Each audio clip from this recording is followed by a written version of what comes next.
वो कैसा है, कहां है, कैसे मिलता है, किसने देखा है?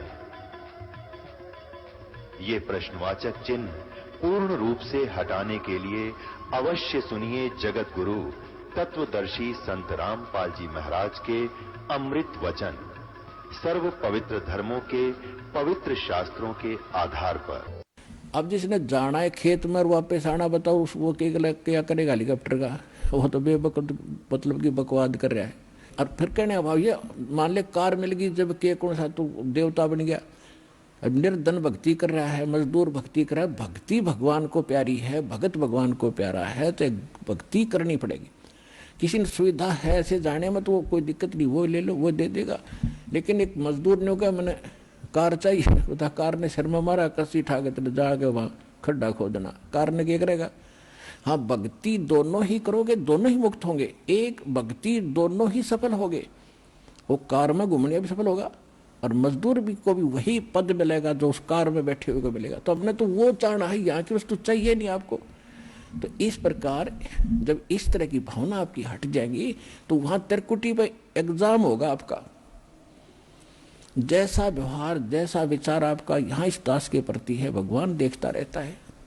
कहते मौला बैठा मोरचे और देखे जन की भेड़, दवा 10 कोट जम किंकर तहां एक नाम की खेड़।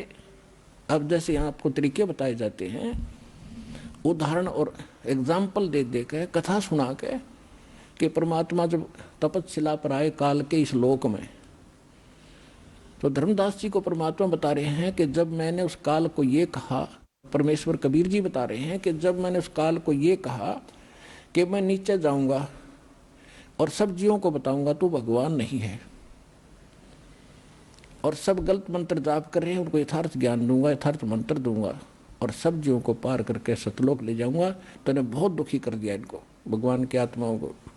तब वो काल इतना ताकतवर है कि मेरे ऊपर झपट्टा मारा मारने के लिए, तो मैंने सतनाम का जाप शुरू कर दिया। और जो ही मैंने सिमरण किया श्वास से, ऐसे गिर गया जैसे पक्षी की पांख कट जाती है। तो कहने का भाव ये है कि जब आप पर कोई आपत्ति आती है, प्रथम मंत्र मिला है तो उसका सिमरण कर दिए शुरू, और मिला है सतनाम तो सतनाम का सिमरण शुरू कर दीजिए। सार नाम मिला है तो वो तो कहना है क्या है, वो सिमरण कर दिए। तो तीनों ही एक जैसा प्रोटेक्शन करेंगे यहाँ की आपदाओं में। तो यहाँ परमात्मा हमें बताना चाह रहे हैं कि जब कोई भी आपत्ति आवे तो अपने श्वास का सिमरण आपने शुरू कर देना चाहिए। जैसे मौला बैठा मोरचे और देखे जन की भेड़, भेड़ माने भिड़ंत, यानी किस तरीके से ये लड़ता है। जैसे एक सैनिक है और उसके पास बंदूक है, गन है, अब वो गन न छोड़ के और पत्थर ठाको मारने चल रहे तो किसा क्या कल है उसके अंदर। तो आपको ये नाम की एक बंदूक दे रखी है, हथियार दे रखा है इस काल के दूतों के साथ लड़ने के लिए। अब जब आपके ऊपर आपत्ति आती है, यम के दूत आते हैं, चाहे गरीबदास जी ने लिखा है कि वो परमात्मा आपकी हर गतिविधि देखता भगत की, और आपको ये भी देखता है कि वो किस तरह से उनसे निमटेगा काल के दूतों से। कहते इन 4 दूतों की तो बात ही छोड़ो जो तुम्हें लेने आते हैं। अगर 12 करोड़ यम के दूत सामने खड़े हों और आपने एक सिमरण कर दिया, वो 12 करोड़ न्यू पड़ेंगे, जाके एक दूसरे के ऊपर उछलते भागते नजर आओगे, न्यू मैदान साफ कर जाएंगे। अब कहते हैं मौला बैठा मोरचे, मौला माने वो परमात्मा, मौला बैठा मोरचे देखे जन की भेड़। जो मोर्चे में भक्त बैठा है, यानी मोर्चा है हमारा हर काल का ही, उसके साथ हम लड़ रहे हैं, संघर्ष कर रहे हैं, भक्ति कर रहे हैं, सिमरण कर रहे हैं। और कहते हैं जैसे आपत्ति आती है उस समय अपना सिमरण शुरू करो दाता का, सब बातें भूल के। और वहां नो का हायरी मां मर गया बचाइए तो कहेगा भगत है वो। तो परमात्मा ये देखता है कि वहां आप कौन सा फार्मूला अपनाओगे, तो वो तरीके आपको यहाँ बताए जाते हैं। तो वहाँ एग्जाम होगा त्रिकुटी में जाकर आपका। तो यहाँ परमात्मा कहते मौला बैठा मोरचा देखे जन की भेड़, आपकी लड़ाई देखता है, भिड़ंत देखता है, ये कैसे मुकाबला करता है। बंदूक धर के पत्थर ठाता है या बंदूक का दिखावा है तो फिर ज्यादा फर्क पड़ जाए। बंदूक दिखाते हैं तो नाम के सिमरण से संकट टलेंगे। और कहते हैं 12 कोट दम किंकर जहां 12 दूत यम के दूत सारे के सारे आपके सामने आ जाओ और एक नाम की खैड़, खैड़ माने टक्कर न मारा सब गिरता चल तगड़ा आदमी होता है। तो ऐसे वो मंत्र की इतनी जबरदस्त शक्ति है, क्योंकि ये ज्ञान जो बोला गया था सिंपल और अनएजुकेटेड व्यक्ति थे उनको सिंपल लैंग्वेज में समझाना था। तो वो परमात्मा आपकी बढ़ंत यानी आपकी एक्सरसाइज देखता है कैसे कर रहा है। तो वो जैसे इस दास के साथ आप व्यवहार जैसे आप यहाँ डिमांड करते हो तो धीरे धीरे देखो प्रथम बार को भक्त आता है उसको तो कंपलसरी है, वो तो मांग गएगा और ये भगवान देगा ही देगा। इसके घर में कोई घाटा है कोई नहीं। ज्ञान इसलिए दिया जाता है कि तू क्या मांग रहा है उतना मांग ले जितनी तुझे जरूरत है और बाकी भगवान पर छोड़। उसने क्या पता नहीं मेरे बच्चे को क्या आगे आवश्यकता है, आगे तैयार खड़ा पाओगा आपका आपसे पहले खड़ा मिलेगा। इसको किस चीज की आवश्यकता है। पति भरता जमी पर जो जो धर पाओ समर्थ झाड़ू देत है ना काटा लग जाए। तो आप उसके हो गए तो फिर आपके जीवन रूपी सफर में झाड़ू लेकर कहते हैं मैं उसका दास हूँ। दास किसे कहते हैं, गुलाम को। दास भी पीछे रह जाए लेकिन भगवान आपकी पुकार से सुनते ही आगे खड़ा पाओगा और उसको पहले भी खड़ा पाएगा कि मेरा बच्चा आ रहा है और साफ कर दो कि देश के कर्म के कांटे ना चुभ जा। तो इतना आपने इस मालिक में समर्पित होना पड़ेगा पतिव्रता की तरह, तब लाभ हो।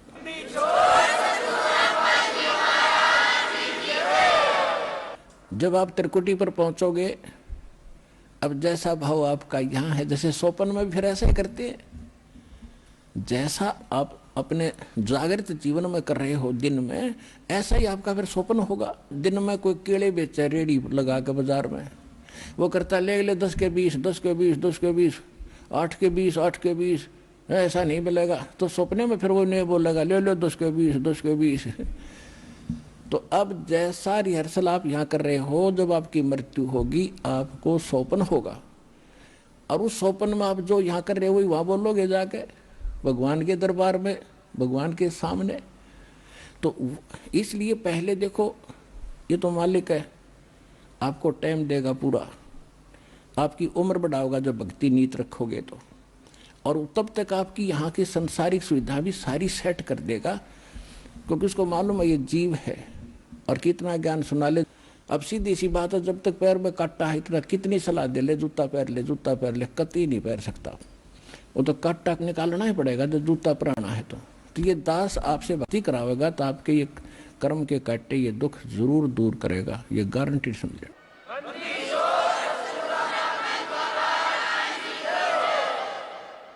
तो उसके लिए आपको धैर्य रखना पड़ेगा। धीरे धीरे रे मना धीरे सब कुछ हो और माली सीते 100 घड़ा ऋतुआएं फलो।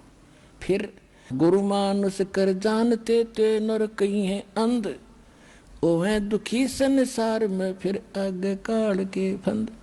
परमात्मा आपको तिरकटी पे मिलेंगे, वहां जाते आप समर्पित हो जैसे दंडवत करोगे तो देखोगे मुंह की तरफ और परमात्मा जिधर जाएंगे आप पीछे पीछे वहीं भाग लोगे, वहीं साथ जाओगे। तो वहां आपको धर्मराज के दरबार में ले जाया जाएगा। गेल जाएंगे दत्ता साथ में इस दास के रूप में। भाई कर ले गुरु वकील मुकदमा भारी है। परमात्मा सब तरह की सलाह देते हैं कि गुरु आपके एज एडवोकेट का भी काम करेगा उस धर्मराज या न्यायाधीश के दरबार में जो यहाँ का चीफ जस्टिस है एक ब्रह्मांड का। तो वहाँ साथ जाएंगे दास के रूप में परमात्मा और उनको कहेंगे कि सर निकालो गीता अध्याय नंबर 18 के श्लोक नंबर 66 को। ये विधान है भगवान का, सर्वधर्मान परित्यज माम एकम शरणम व्रज अहम तवा सर्व पापे भयमुक्षामि मा शुच। वो किताब खुल जाएगी गीता वहीं पर कि इस तेरे भगवान की बोली हुई है ये इस ब्रह्म की। और देखो ये क्या कहता है कि मेरे सतर के सब पूजा मुझे दे दो और फिर तुम जाओ, अब जी छोड़ो इसको। ये ओम नाम का जाप जो सतनाम में जो सेकंड मंत्र जो आपको दिया जाता है उसमें प्रथम जो मंत्र है सतनाम 2 अक्षर का है, जो पहला अक्षर का मंत्र है ये ब्रह्म का है ओम। इसकी कमाई वहाँ दे देंगे, फिर वो ऑटोमेटिकली छोड़ देंगे, आ जाओ जी आप फिर। और फिर दूसरा मंत्र है सतनाम का, दूसरा अक्षर है, उसकी कमाई फिर अक्षर पुरुष के लोक में देंगे जाके, वहां भी आपके साथ रहेगा परमात्मा इस दास के रूप में। और जब फिर 11वां द्वार पार किया, फिर 12वें द्वार को पार करके तब सतलोक में जाया जाएगा। कोई 10वें द्वार तक अटक रहा है, एक ने किधर 11वीं खिड़की सुन ली अधूरा सधूरा, ये थे नीम हकीम, ये मधु परमहंस रांझडी वाला, 11वीं खिड़की आ गई, किसी नहीं पाई आज तक, ये थे काल के दूत। और परमात्मा को पता था कि इन मेरा संत धोएगा जाके सारे की पोल पाट देगा, तो वो 12वां द्वार पार करके सतलोक में प्रवेश करेंगे और तब वहां चले जाएंगे जहां लौट कर कभी नहीं आते। तो परमात्मा की भक्ति और साथ में गुरु का यूं सहयोग आपको सदा बनाए रखना पड़ेगा। से सौंप्या गुरुदेव को सफल हुआ ये शीश, नित्यानंद इस शीश पर आप बसे जगदीश। कोटि शीश तन दे लिए जमराजा की फेंट, एक शीश देख ले सतगुरु अपने की भेंट। कहते इस काल को तने असंख्य शीश दे दिए, कित बेमौत मारा तेरे को, और एक शीश गुरु को देकर देख सतगुरु को। शीश देने का मतलब ये नहीं काट कर देना। एक गुरु शिष्य थे और गुरु उनको पढ़ा करते थे, बेटा गुरु की आज्ञा का पालन होना चाहिए, गुरु को भगवान के तुल्य मानना चाहिए। एक दिन उस गुरु ने परीक्षा लेनी चाहिए और कहा कि भाई आज मैं आपसे एक आदेश करता हूँ। 5-7 भगत थे गुरु चेले, तो सब चेले कहने लगे जो आदेश हो गुरुदेव, कि भी मेरे सिर में 5-5 जूते मारो। अब 5 के 5 सुन हो गए। तो फिर वो याद दिलाते हैं कि गुरु की आज्ञा का जो पालन नहीं करते वो शिष्य फेल होते हैं भाई, देख लो। और तो उठे नहीं, एक खड़ा हुआ, अपना जूता निकाला, गुरुजी के चरणों में बैठ के अपने सिर में मारे 5 पट। गुरुजी बोला भाई डांडी मत मारे, तेरे सिर में नहीं मेरे सिर में कहा था मैंने, मेरे मारे। ने बोला जी दास का सिर भी आपका ही तो है।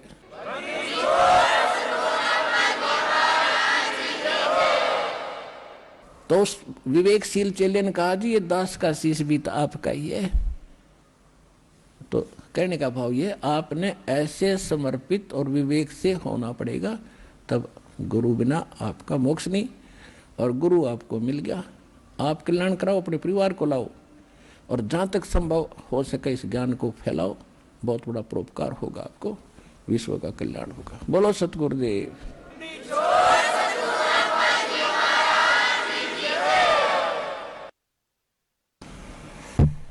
परम पिता परमात्मा पूर्ण ब्रह्म सारी सृष्टि के रचनहार कबीर साहिब जी की असीम रजा से आप सभी पुण्य आत्माएं परमात्मा की महिमा सुनने के लिए उपस्थित हुए। परमात्मा की तलाश में ये आत्मा उसी दिन से लग गई जिस दिन से ये उससे बिछुड़कर यहाँ काल के लोक में आई थी। क्योंकि इसको जो सुख सतलोक के अंदर था वो सुख यहाँ नहीं मिला, और इस काल भगवान ने हमारे को इतना अज्ञानी बना दिया, उस परमेश्वर का नामो निशान मिटा दिया।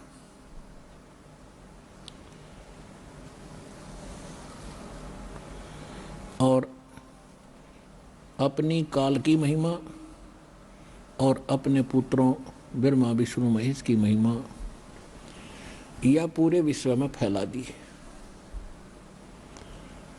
और इतना अज्ञान भर दिया कि आज तक किसी को ये नहीं मालूम था कि परमात्मा है कैसा। सभी परमात्मा को निराकार बताया करते थे और सभी ये भी कहते थे कि सदग्रंथ जो हमारे हैं प्रत्येक पवित्र धर्म के, वो बहुत ही सत्य ज्ञान युक्त हैं।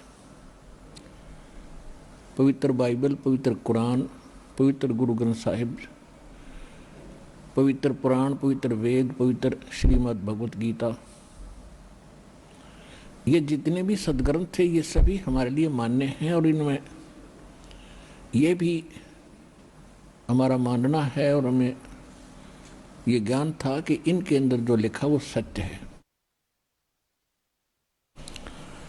और फिर हम इससे हटकर जो ज्ञान सुन रखा था वो अज्ञान था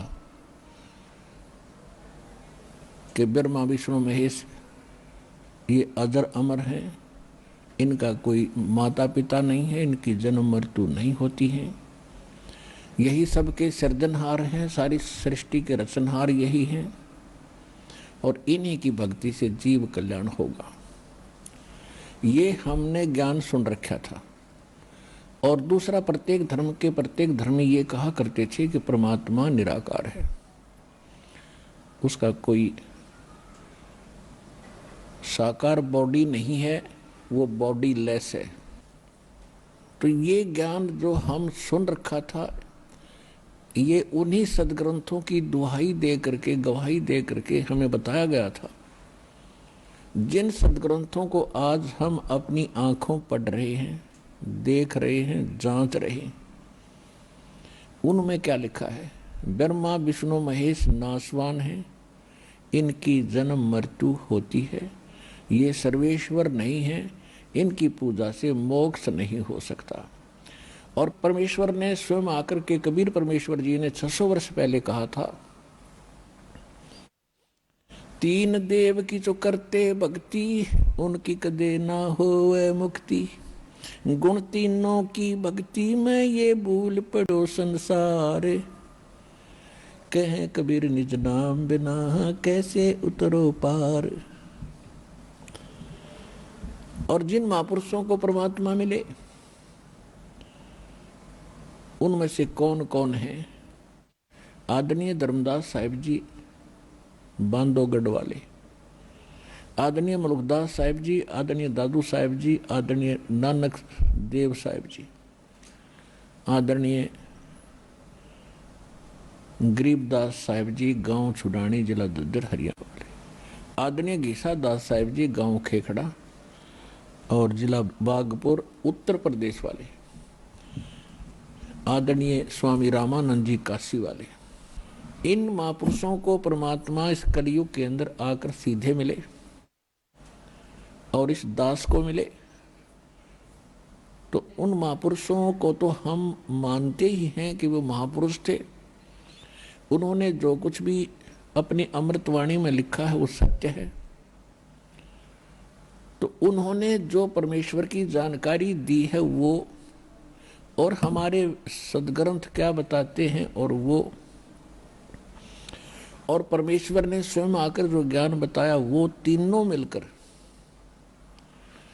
जब हमें एक ही राय दे रहे हैं कि परमात्मा मनुष्य सदृश है, सशरीर है, उसका नाम कबीर है, तो वो सब सदग्रंथों में विद्यमान है। सब महापुरुष जिनको परमात्मा मिला उनके अमृतवाणी में विद्यमान है। और स्वयं परमेश्वर ने आके बताया, हम ही अलख अला हैं, कुतुब गोस और पीर, गरीबदास खालिक धनी, हमारा नाम कबीर। तो जो हम सुना करते वो लोक वेद था। लोक वेद मीन दंत कथा, यथार्थ ज्ञान ना होकर के एक परंपरागत सुना सुनाया ज्ञान आगे बढ़ रहा हो, उसको लोक वेद कहते हैं। और उसी के आधार से हम पूजाएं कर रहे थे, लोक वेद के आधार से। हम सदग्रंथों के आधार से भक्ति नहीं कर रहे थे, जिस कारण से आज मानव शरीर को इतनी हानि होगी कि हमारे पूर्वज प्रेत बन गए, उनके फिर पिंड भरवाए जाते हैं, श्राद्ध निकाले जाते हैं। हम यहाँ पिंड और श्राद्ध के काम लगे हैं, वो मनमाना कहीं पशु बनकर घूम रहे होंगे। तो ये जो सारा कारण रहा, आध्यात्मिक ज्ञान से अपरिचित जो व्यक्ति थे वो गुरु पद पर विराजमान हो गए। वो केवल एक भाषा जानते थे, संस्कृत, और जिस कारण से हमें कोई शंका उत्पन्न नहीं हुई कि इन्होंने सदग्रंथों का ज्ञान नहीं होगा, क्योंकि सब सदग्रंथ जो पुरातन ग्रंथ हैं वो सारे के सारे संस्कृत भाषा में विद्यमान हैं। अब तो हिंदी अनुवाद हो गया, और यही कारण रहा कि हम आज तक भगवान से दूर रहे और अपना बहुत से मनुष्य जीवन हमने बर्बाद कर दिए। परमात्मा की भक्ति में रुचि नहीं रही। अब तो भक्ति और आस्था अंतिम सांस गिने थी।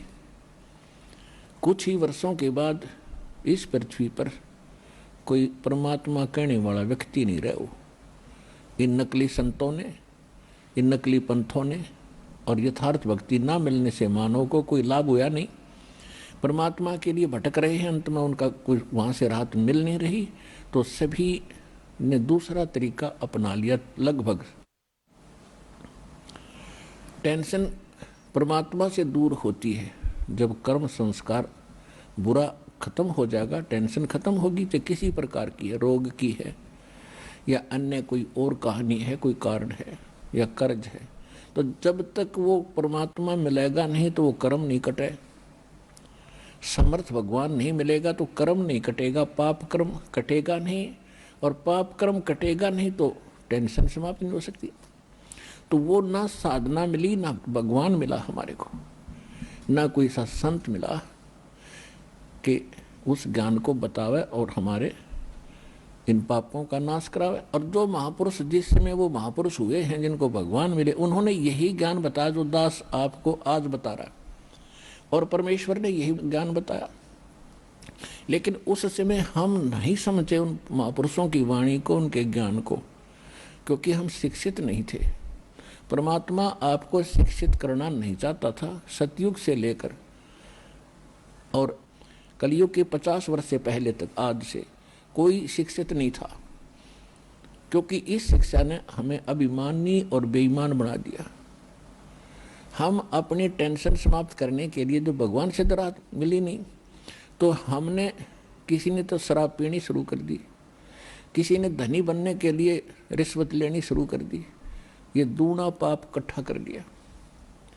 तो जिस कारण से परमात्मा ने आपको शिक्षित बनाना पड़ा, क्योंकि इसके अतिरिक्त कोई विकल्प नहीं था आप तक अपना संदेश भगवान पहुंचा सके। ऐसी विज्ञान मालिक ने दी है ना। ये मनुष्य यही था 43,20,000 वर्ष है 4 युगों में, और 3 युग डालिए,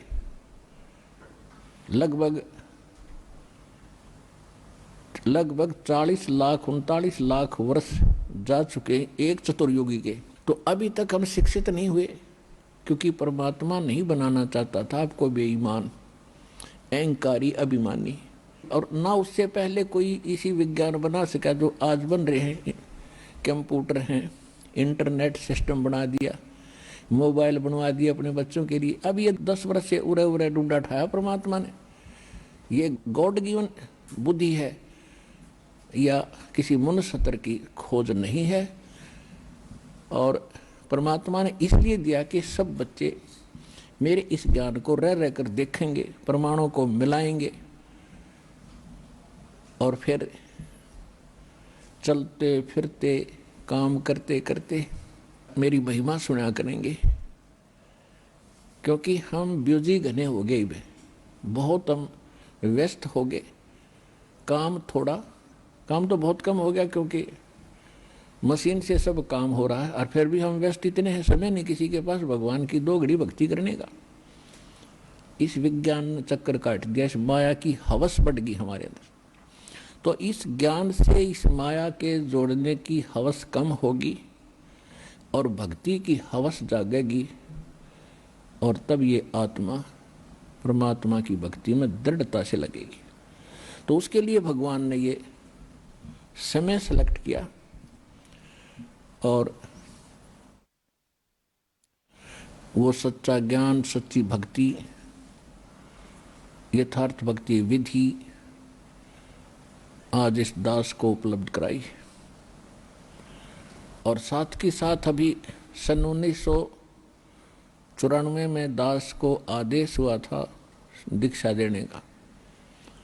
अब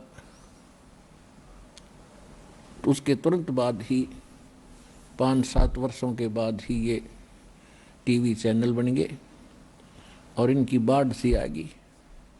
तो काल ने अपना दाव खेला कि इन सभी टीवी चैनलों पर अपने दूतों से नकली ज्ञान प्रचार करना शुरू करवा दिया।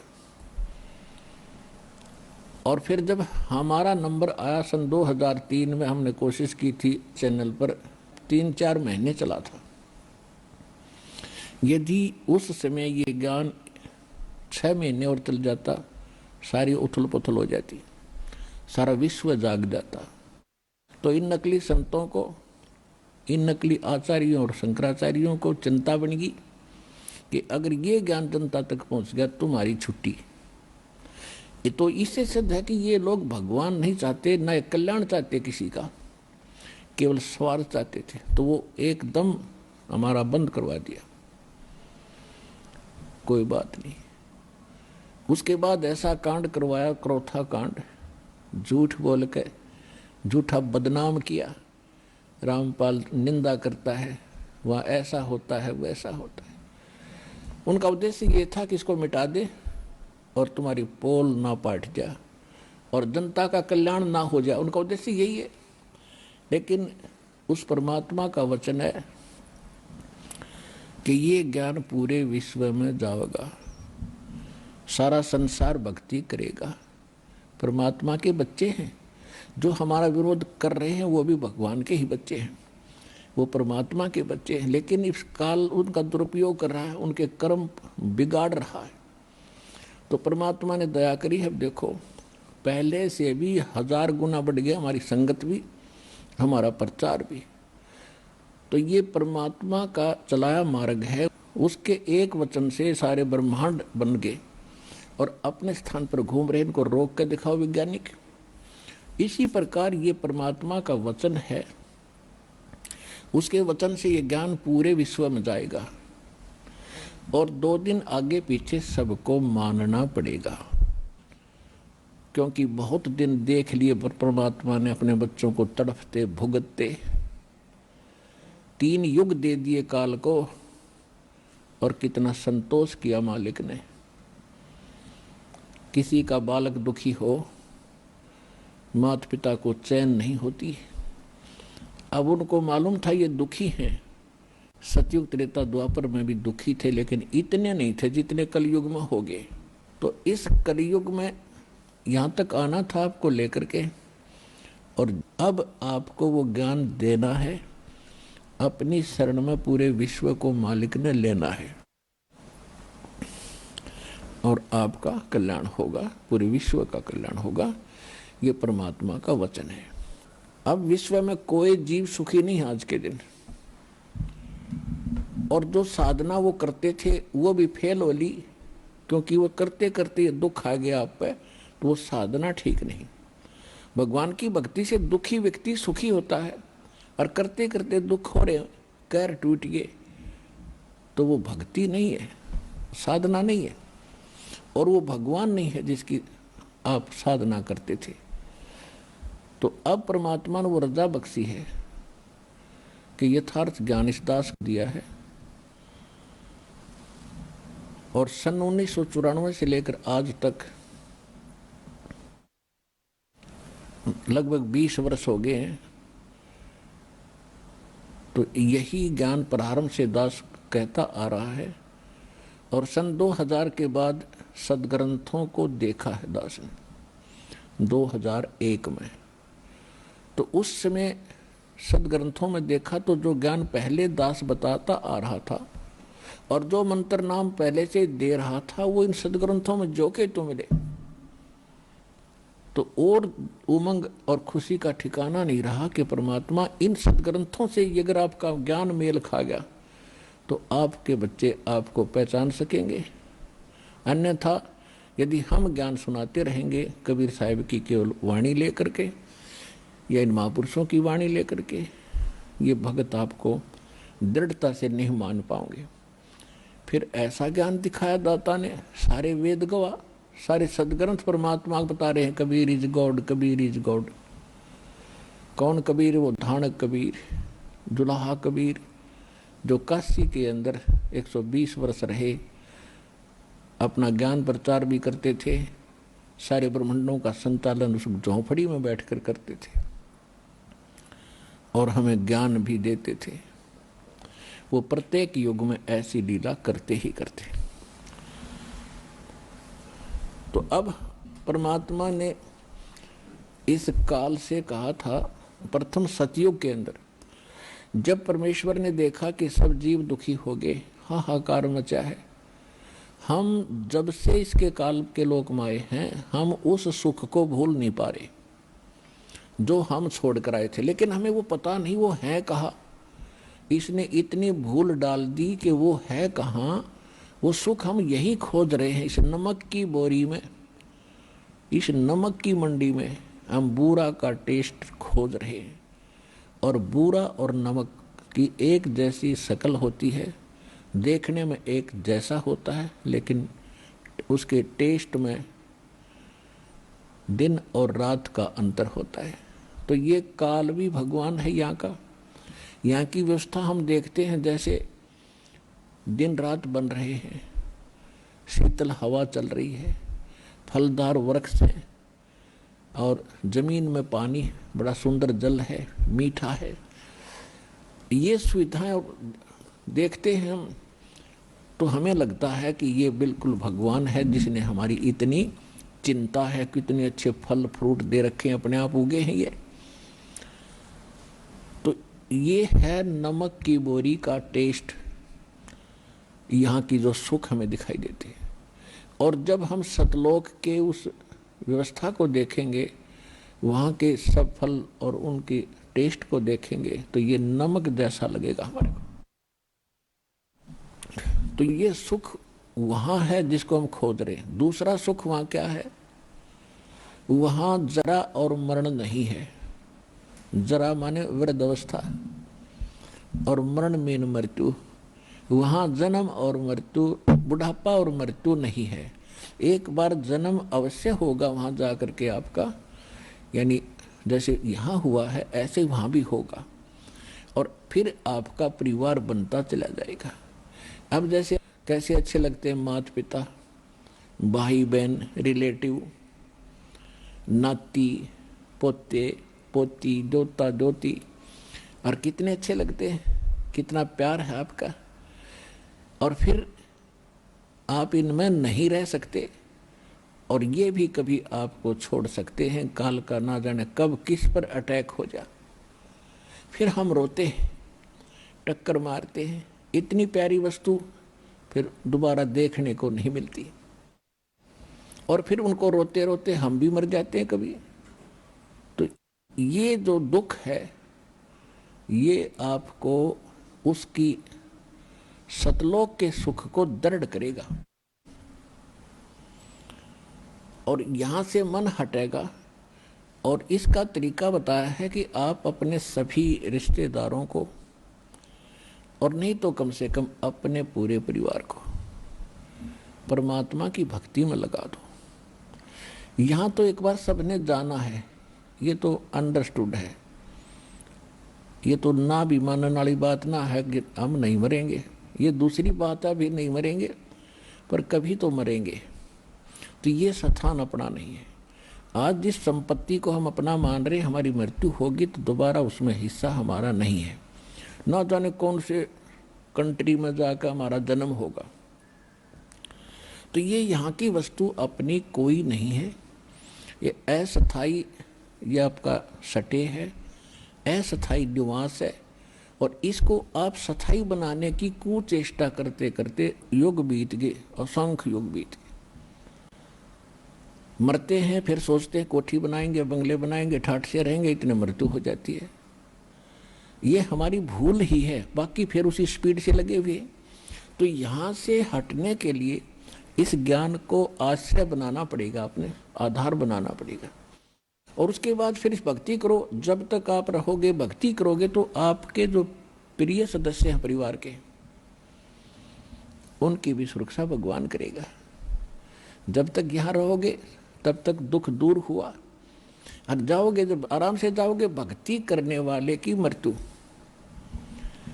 ऐसे होगी कि आपको पता भी नहीं लगेगा। ऐसे जाओगे पटदेसी, और आप बैठे पाओगे सतलोक में, परमात्मा के साथ घूम रहे होगे। एक भक्तिहीन प्राणी और दूसरी भक्ति करने वाला भुगत कर मरता है, तड़फ कर मरता है, या कोई अचानक हार्ट अटैक होकर मर जाता है तो शोक में नहीं है, उसके यम के दूत दिखाई देते हैं, वो एकदम फटते शरीर छोड़कर भाग जाता है और उसको हार्ट अटैक कह देता है। गति तो बंद होएगी जब जीव निकल गया उसके अंदर से, तो फिर उसकी दुर्गति और घनी होती है आगे चल के। लेकिन परमात्मा के भक्तों का वो संकट भी टलेगा, आपके बच्चे भी सुखी रहेंगे, आपका परिवार यहाँ भी पीड़ा से बचेगा, लेकिन भक्ति करनी पड़ेगी और मर्यादा में रहना पड़ेगा। फिर आप सतलोक जाओगे। सब बच्चे भक्ति करने वाले धीरे धीरे सारे वहीं, क्योंकि वो ज्ञान ऐसा घर कर जाएगा प्रत्येक प्राणी के, बच्चे के, प्रत्येक सदस्य के, कि यहाँ तो अपना है ही नहीं। और एक ध्यान रखे, कोई प्राणी मर रहा हो सदस्य घर का, यानी शरीर छोड़ रहा हो भक्त, उसको याद दिलावे कि यहाँ संसार की इस किसी भी वस्तु में आस्था मत रखिए, नहीं तो लटक जाएगा फिर वापस। गुरुजी ने जो ज्ञान बताया है वहाँ सतलोक है, वहाँ सुरती लगा, आप भी चलो और हम भी आ रहे हैं, फिर हम कौन से सदा रहेंगे। तो उस समय उसका यहाँ से मन हटावे। अब पहले क्या करते थे, जब वो मरने लगता उसे पूछते तुझे कौन याद आता है, वो कभी कहता मुझे फलाना पोता याद आता, उसके दर्शन करा दो फिर मरूंगा। वो पोता ने बुला लेते हैं, फिर वो मर जाता है, यानी वो आस्था फिर वहीं रहेगी, वापस वहीं आकर उस पोते का मनमाना भैंस बन कर खड़ा हो जा, या कुत्ता बनकर गली में आकर बैठ जाएगा उस पोते के, और पोता मारेगा सिर में लठ फिर। तो ये बात आपने याद रखनी पड़ेगी। ठीक है, जब तक आपका संस्कार है प्यार से रहो, और इनको भी भगवान के बच्चे जानकर उनकी सेवा करो, अच्छा मार्गदर्शन करो, प्यार से रखो, बुराइयों से बचाओ और भक्ति पर लगाओ, ये आपका परम कर्तव्य बनता है। अब जो प्रसंग चल रहा है कि काल भगवान ने परमात्मा से एक वचन लिया था। परमात्मा ने जब देखा कि यहाँ जीव गणे दुखी हो गए, किसी की टांग कट रही है, किसी की मां मर गई, किसी का पिता मर गया, कोई किसी कष्ट से दुखी है, कोई किसी कष्ट से दुखी है, कोई गधा बन गया, कोई कुत्ता बना दिया। ये परमात्मा को आपकी जो पुकार वहां मालिक के चरणों में पहुंची, हाहाकार मची। अब जैसे हम भी, जैसे श्री विष्णु जी के पुजारी था ये दास, श्री कृष्ण राम का और हनुमान जी का, और फिर भी लास्ट में न्यू कहा करते, कोई आपत्ति आ जाती, हे सच्चे भगवान, हे सच्चे मालिक, यानी इनसे हटकर वृत्ति कहीं और जाती थी सच्चे मालिक पर। हम उसको अब पता चला, ये सत साहिब जिसे कहते हैं यही है वो सच्चा मालिक, यानी रियल गॉड, वास्तव में परमात्मा। अब पता चला वो सच्चा मालिक कौन है, और वही सब दुख निवारण करने वाला है। तो उस सच्चे मालिक ने हमारी पुकार सुनी। तो परमात्मा प्रथम बार जब इस काल की सृष्टि में आए, तब इस काल भगवान ने परमात्मा से विवाद किया था, क्योंकि परमेश्वर अपने पुत्र जोगजीत के रूप में थे। तो उसने, काल ने ये सोचा कि ये जोगजीत आया है तो परमात्मा का कोई संदेश लाया होगा। ये यहाँ का जो भगवान है परमेश्वर से बहुत डरता है, कबीर भगवान से, उस सच्चे मालिक से। जैसे गरीबदास साहिब जी ने अपनी वाणी में कहा है कि काल डरे करतार से, जय जय जय जगदीश, और जोरा जोड़ी झाड़ता पग रद डारे शीश। तो ये उस परमात्मा से बहुत डरता है। अब उसको ये पता लगा कि जोगजीत मेरे लोक में आया है तो कोई बात विशेष है। तो उसने पहले कारण पूछा कि जोगजीत, आपने मुझे वहां से निकाला था, आप सृष्टि रचना में पढ़ते हो, परमात्मा ने जोगजीत के रूप में आकर इसको वहां से 21 ब्रह्मांड सहित अपने सतलोक से निष्कासित किया था। तो इस कारण से उसने इस बात से दुख हुआ कि तू मेरे लोक में क्यों आया, जब तूने अपने लोक से हमें भगा दिया था, अब तू मेरे लोक में कैसे आया? ये तो मैंने तप करके ले रखा, तेरा इसमें कोई रोल नहीं।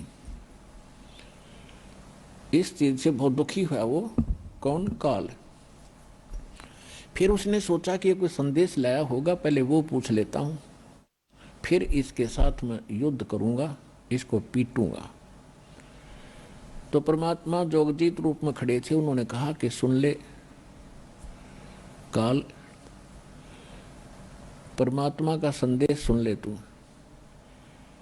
आपने ऐसा जुल्म कर दिया है, परमात्मा की आत्माओं का क्या हाल कर रखा है, हाहाकार मचा रखी, समय पे इनको टूक नहीं, और कैसी इनकी स्थिति कर रखी है, ना कोई इनकी सुरक्षा है, कोई किसी की माता मर गई, किसी का पिता मर रहा है, कोई पशु बना दिया, कोई कुत्ता बना रखा है। ये हालत भगवान से देखी नहीं गई, इसलिए मैं आया हूं और सुन ले उसका संदेश। मैं नीचे जाऊंगा सारे ब्रह्मांडों के अंदर और तेरी पोल खोल लूंगा, तेरा पर्दा फाश करूंगा। तू भगवान नहीं है, ये काल है, ये तुम्हें खाने के लिए यहाँ रोके हुए है, और सारी तेरी कहानी बताऊंगा, परमात्मा की सच्ची कथा सुनाकर, सृष्टि रचना सुनाकर के उनको दृढ़ता फैलाऊंगा, और सच्चा नाम मेरे पास है, परमात्मा ने दिया वो नाम सुनाऊंगा। उसके भक्ति करके वो सीधे वापस वहां चले जाएंगे जहां से वो आए थे। अब इस बात को सुनकर उस ज्योति निरंजन काल के को बड़ा दुख हुआ और इतना गुस्सा आ गया कि इस जोग जीत ने अभी खत्म कर दूं, नहीं हो तो मेरा नाश करेगा, उजाड़ देगा मेरे को। यदि नीचे के प्राणियों को परमात्मा का ज्ञान हो गया तो ये सब भाग जाएंगे और तू यहाँ अकेला रह जाएगा और तेरा बाग उजड़ जाएगा, तेरी खेती खत्म हो जाएगी। ये तो हमने खेती बना के पाल रहा है, सत्कर मान लियो आपको।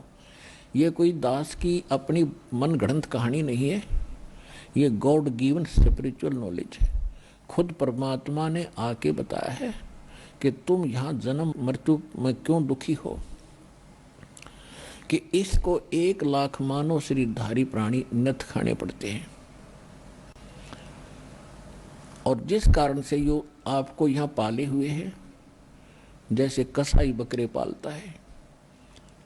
पुण्यात्माओं, जिस दिन आपका यह भांग उतर जाएगी ना, इस यहाँ का नशा उतर जाएगा इस काल का, ये झूठे व्यवस्थाओं को आप देख करके भूले फिरते हो, कोई मंत्री बन गया, कोई महामंत्री बन गया और भटक रहे हैं, सारा दिन इस खिलौनों से खेल कर जीवन नाश कर जाते।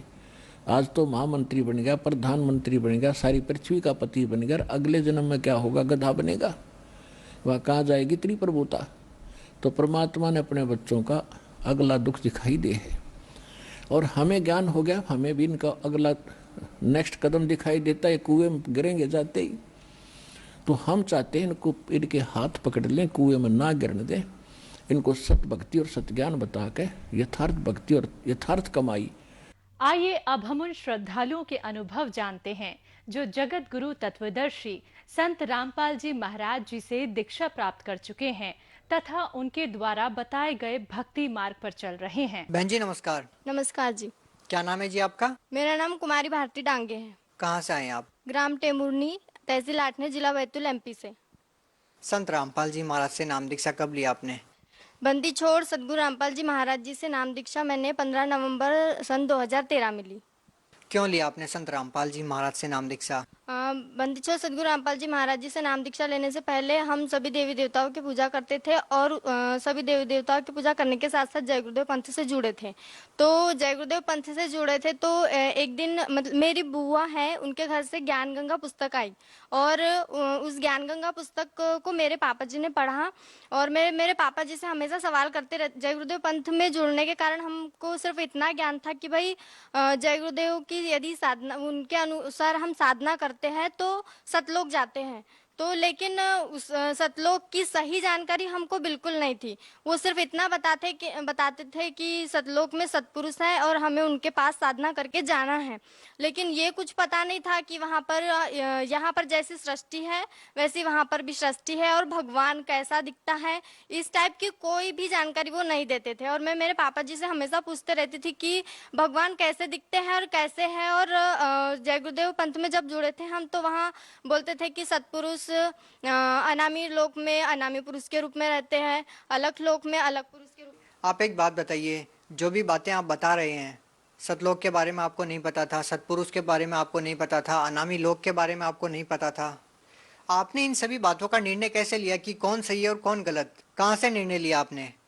जब ज्ञान गंगा पुस्तक हमारे घर पर आई तो मेरे पापा जी ने बरसात के टाइम में उस ज्ञान गंगा पुस्तक को पढ़ना चालू किया। क्योंकि आप एक और बात बताइए यहाँ पे कि जितने भी संत रामपाल जी महाराज के अनुयायी हैं वो ज्ञान गंगा पुस्तक का हवाला देते हैं। हम आपसे ये पूछना चाहते हैं कि आखिर ज्ञान गंगा पुस्तक को इतना ऑथेंटिक कैसे माना जाता है? क्यों हर बात जो ज्ञान गंगा पुस्तक में लिखी होती है उसको ही सच माना जाता है? क्योंकि ज्ञान गंगा पुस्तक में जो कुछ भी लिखा है वो ऐसे ही किसी ने भी बोल दिया और ऐसे ही नहीं लिख दिया गया है। जो भी ज्ञान गंगा पुस्तक में लिखा है, तो ये जो हम बोलते हैं कि भाई हम हिंदू धर्म से बिलोंग करते हैं, कोई बोलता है कि हम मुस्लिम धर्म से बिलोंग करते हैं, तो ये जितने भी धर्म है तो ये सभी धर्मों का कोई ना कोई आधार है और इनका आधार इनके सदग्रंथ है। तो सभी धर्म के जितने भी सदग्रंथ है उन सभी सदग्रंथों का उसमें प्रूफ है, न कि किसी की कही सुनी बातें लिखी है। बहन जी, हम आपसे एक और बात जानना चाहते हैं कि पहले आप जय गुरुदेव पंथ से जुड़े हुए थे, अब आपने संत रामपाल जी महाराज से नाम दीक्षा ले ली है, तो जय गुरुदेव पंथ में व संत रामपाल जी महाराज द्वारा दिए गए ज्ञान में आपको क्या भिन्नता नजर आती है? जय गुरुदेव पंथ में जब हम थे और उनकी साधना करते थे तो वो जो नाम हमें देते थे, पहला ओम रारंग सोम सतनाम, तो वो जब उसका उन्होंने विधि ये बताई थी कि एक मतलब जब भी टाइम मिले तो मतलब बैठकर भक्ति करना है, हठ योग करना है, माला जाप करना है, कान में उंगली डालकर एक जगह बैठना है, मतलब कान और आँख दोनों बंद करके वो साधना करना है और तभी हम भगवान को देख सकते हैं। तो क्या होता था कि जब मैं जय गुरुदेव की साधना करने लगी, मैं जब 7th क्लास में थी तब मैंने वहां से नामोपदेश लिया था और उसके बाद साधना करना स्टार्ट किया। तो मैं सिर्फ शाम में रात में 1 घंटा या 1.5 घंटा उस साधना को कर पाती थी और उसके बाद वो साधना करने के बाद में मुझे मतलब मेरा शरीर सुन्न हो जाता था, आधा सुन्न हो जाता था और मुझे घंटे और शंख की आवाज भी सुनाई देती थी। और एक बार मुझे बहुत ज्यादा तेज बुखार आ गया था और उसके बावजूद भी मैंने मतलब कथड़ी ओढ़कर रजाई ओढ़कर वो साधना की और उस दिन मुझे जय गुरुदेव के दर्शन हुए। तो जो भी जय गुरुदेव पंथ से जुड़े हैं उन सबसे मैं गुजारिश करूंगी कि कृपया जरा गौर फरमाइए और जरा ध्यान से सुनिए कि जय गुरुदेव पंथ में मैं जब जुड़ी थी तब मेरे साथ क्या हुआ और उस मतलब सही साधना की तरफ मैं कैसे खिंचाई। तो जब जय गुरुदेव के दर्शन हुए तो उसके बाद उस दिन के बाद में मैंने उस साधना का टाइम दुगना कर दिया। सुबह भी मैं 1-1.5 घंटा साधना करती थी और शाम को भी। और इस बात के यदि किसी को लगता है कि मैं झूठ बोल रही हूँ तो मैं बचपन KG1 से 10th तक मामा जी के घर पे पढ़ी। तो मामा जी का गांव मेरा ससुंदरा है जो डिस्ट्रिक्ट बैतूल में ही पड़ता है, तो कोई भी पूछ सकता है वहां जाकर। और जब मैं साधना करती थी उसके बाद में मेरे घर पे मैं 10th के बाद में मैं मेरे घर पर आई टेम्बुर्नी और उसके बाद पापा जी ने ज्ञान गंगा पुस्तक पढ़ी और फिर उसमें हमको सतलोक के बारे में जानकारी हुई कि सतपुरुष कौन है और वो कैसे है और कौन मतलब उनका नाम क्या है। उसका पता चलने के बाद उसमें ज्ञान गंगा पुस्तक में एक चैनल का नाम लिखा हुआ था जिस पर बंदीछोड़ सदगुरु रामपाल जी महाराज जी का सत्संग आता है। हम सब लोग सत्संग सुनने गए। वहाँ सत्संग में हमने देखा एक दिन प्रसंग आया कि भाई राधा स्वामी पंथ के बारे में बता रहे थे वो, और जगत गुरु तत्वदर्शी संत रामपाल जी महाराज जी ने ये बताया कि राधा स्वामी पंथ से ही निकली एक शाखा जय गुरुदेव पंथ जय गुरुदेव है। तो मतलब ये राधा स्वामी और जय गुरुदेव ये एक ही पंथ हुआ। तो उसमें उन्होंने एक बुक खोली और वो एक तुलसीदास हाथरस वाले की थी, जिसको क्या घट रामायण बोलते हैं। तो उसमें लिखा था कि पांचों नाम काल के जानो और तब दानी मन शंका आनो। उसमें ऐसा लिखा था। तो हम ये बात हमारे को सबसे ज्यादा खटकी कि जब ये खुद ही इस बात की गवाही दे रहा है, इस पंथ की जो मेन बुक है वो इस बात की खुद गवाही दे रहा है कि हम जो नाम जाप कर रहे हैं वो काल के हैं। मतलब कि हम सतलोक वतलोक तो फिर कहीं से कोई गारंटी नहीं है कि भाई हम सतलोक जाएंगे, जब इसमें पहले ही लिखा है कि ये जब ये नाम से जाप करने से हम काल के मुंह में जाएंगे। सीधा ही लिखा है ना कि भाई काल के नाम दिए गए हैं ये। तो फिर हमने सत्संग, धीरे धीरे सत्संग सुना, हमको ज्ञान हुआ कि वास्तव में सतलोक क्या है, परमेश्वर क्या है। फिर उसके बाद में हम बंदीश्वर सदगुरु रामपाल जी महाराज जी से नाम उपदेश लेने गए, उनसे नाम उपदेश लिया। आप एक बात बताइए कि मानव जीवन में गुरु का बनाना बहुत जरूरी होता है, जो कि आपने बनाया जय गुरुदेव जी को। लेकिन कहा यह जाता है कि गुरु नहीं बदलना चाहिए, गुरु बदलना पाप होता है। आपने पहले जय गुरुदेव जी को गुरु बनाया, फिर आपने संत रामपाल जी महाराज को गुरु बनाया। क्या आपको नहीं लगता कि कहीं न कहीं आपने गुरु बदल के पाप किया है, कोई गलती की है? जी नहीं, मुझे बिल्कुल ऐसा नहीं लगता है कि मैंने गुरु बदल के कोई पाप किया है। जय गुरुदेव की जब हम साधना करते थे तो हमारे घर पर उनकी सारी बुकें रखी हुई थी। तो उसमें से एक पुस्तक हमारे घर पर भी थी और बंदीछोर सदगुरु रामपाल जी महाराज उस पुस्तक को खोल कर बता रहे थे और उस पुस्तक का नाम था जय गुरुदेव की अमरवाणी भाग 2। तो उसमें लिखा हुआ था, उसमें एक संत के बारे में जय गुरुदेव ने भविष्यवाणी की थी कि एक ऐसा संत या एक ऐसा पुरुष जन्म ले चुका है जिसकी सबको जरूरत है, जिसका सबको बेसब्री से इंतजार है, और वही एक ऐसा संत है, वही पूर्ण संत है जो इस पूरे विश्व को सुधार सकता है या परिवर्तन ला सकता है। तो ये बात भी हमको खटकी और वो पुस्तक हमारे घर पर रखी हुई थी। तो हमने सत्संग सुना और उसके बाद में हमने वो मिलाया और तभी हम बंदीश्वर सदगुरु रामपाल जी महाराज जी से जुड़े। और जय गुरुदेव ने भी इस महान पुरुष की भविष्यवाणी की है, तो इसमें तो फिर कोई शक की गुंजाइश ही नहीं होती कि हमने गुरु बदल लिया या हमने गुरु की आज्ञा का पालन किया नहीं किया। जय गुरुदेव ने भी कहा था कि जब वो संत, यदि मैं उस संत का पता बता दूं तो सब लोग वहां पर भीड़ कर देंगे, अभी से भीड़ करना प्रारंभ कर देंगे और जनता को संभालना मुश्किल हो जाएगा। यहाँ पे हम आपसे एक और बात जानना चाहते हैं कि आपने जय गुरुदेव जी से नाम दीक्षा लेने के बाद संत रामपाल जी महाराज से नाम दीक्षा ली। ये तो रही आध्यात्मिक मार्ग की बात। लोग भक्ति इसलिए करते हैं कि उनको शारीरिक लाभ भी हो, मानसिक लाभ हो, आर्थिक लाभ हो। आपको संत रामपाल जी महाराज से नाम दीक्षा लेने के बाद क्या लाभ मिले? सब लोग आध्यात्मिक लाभ को तो बाद में ही गिनते हैं, पहले तो आर्थिक शारीरिक लाभ को या मानसिक लाभ को पहले देखते हैं।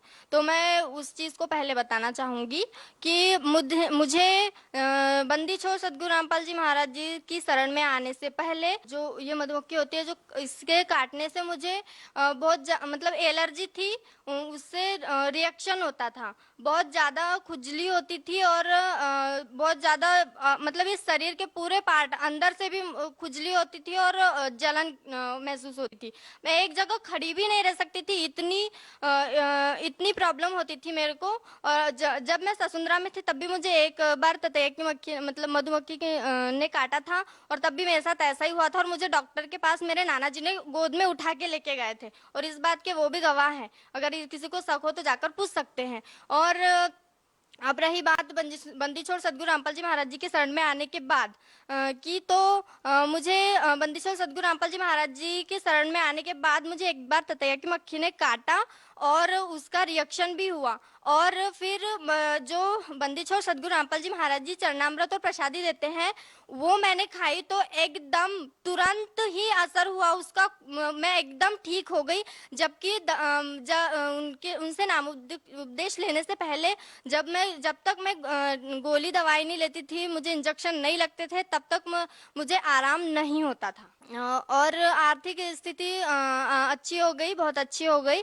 हमने कभी सपने में भी नहीं सोचा था कि हमारा घर बनेगा, तो परमात्मा की दया से हमारा बहुत अच्छा घर बन चुका है, गांव में सबसे अच्छा घर है।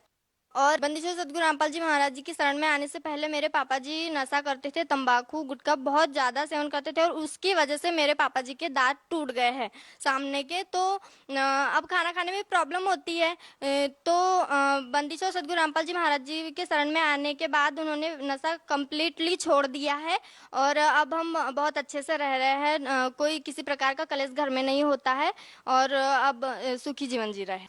बंदीश्वर सदगुरु रामपाल जी महाराज मुझे सतलोक लेके गए और जब मैं सतलोक में गई तो परमात्मा मेरे आगे आगे चल रहे थे। दोनों तरफ पहाड़ी थी, वहां पर बहुत अच्छे अच्छे पेड़ पौधे लगे थे और उन पेड़ पौधों में से छोटी छोटी ऐसी रोशनी बहुत प्यारी निकल रही थी और एक उसमें से एक पौधे को मैंने छूकर देखा था तो वो इतना सॉफ्ट था कि आज तक मैंने ऐसी कोई भी चीज को हाथ मतलब छूकर देखा तो मतलब ऐसी सॉफ्टनेस मुझे यहाँ पर फील नहीं हुई।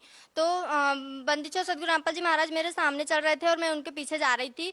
पानी के ऊपर से चल रहे थे हम लोग और फिर परमात्मा बंदीश्वर सदगुरु रामपाल जी महाराज जी ने मुझे कबीर साहिब जी के सिंहासन के पास ले गए और वहां पर बंदीश्वर सदगुरु रामपाल जी महाराज जी कबीर साहिब के सिंहासन के साइड में खड़े हो गए और मैं उनके सामने कबीर साहिब के सामने खड़ी थी। तो क्या हुआ, देखते ही देखते क्या हुआ कि बंदीश्वर सदगुरु रामपाल जी महाराज कबीर साहिब के शरीर में समा गए और फिर अकेले कबीर परमात्मा रह गए। फिर कबीर परमात्मा का शरीर बंदीश्वर सदगुरु रामपाल जी महाराज जी के रूप में चेंज हो गया। फिर बंदीश्वर सदगुरु रामपाल जी महाराज जी कबीर साहिब के रूप में चेंज हो गए। फिर तब मुझे वहां पर समझ आया कि जो बंदीश्वर सदगुरु रामपाल जी महाराज जी हमारे बीच यहाँ धरती पर रह रहे हैं यही खुद कबीर परमात्मा है और यही भगवान है जिसे मैं बचपन से तलाश रही थी।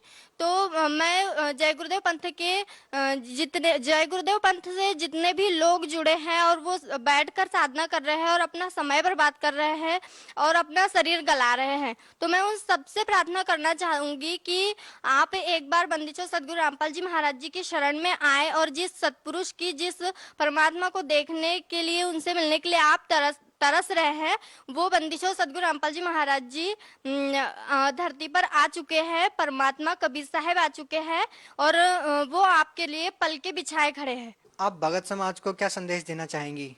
आप एक महिला होने के नाते उन महिलाओं को क्या कहना चाहेंगे? उन लड़कियों को क्या कहना चाहेंगे जो अपने पिताजी अपने पति के नशे को लेकर बहुत परेशान रहते हैं? उन लोगों को क्या कहना चाहेंगे?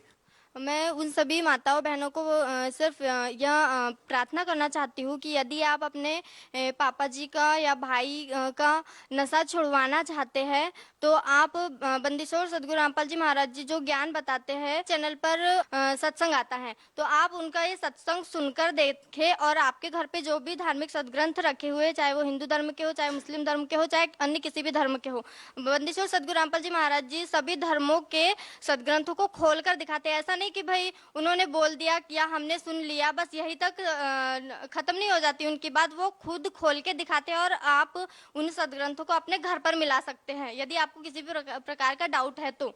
और आप यदि अपने भाई पापा मतलब आज तो ऐसा समाज हो गया है कि बहनें भी नशा करने लग गई हैं, भाइयों की तो बात ही छोड़ो। तो यदि कोई आप खुद नशा छोड़ना चाहते हैं या किसी का छुड़वाना चाहते हैं तो आप बंदीश्वर सदगुरु रामपाल जी महाराज जी का सत्संग देखिए, तब आपको ज्ञान होगा कि ये नशा कैसे छूटता है और कौन छुड़वा सकता है। तो आप बंदीश्वर सदगुरु रामपाल जी महाराज का सत्संग सुनकर ज्ञान समझकर उनकी शरण ग्रहण कीजिए, भक्ति कीजिए, तभी इन सभी दुखों से आपको छुटकारा मिल सकता है। बहुत बहुत धन्यवाद। हाँ जी, सच्चाई।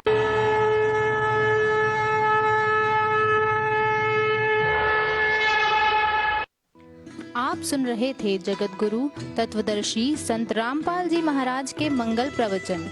अधिक जानकारी के लिए संपर्क करें 8222-880-541 8222-880-542 8222-880-543 8222-880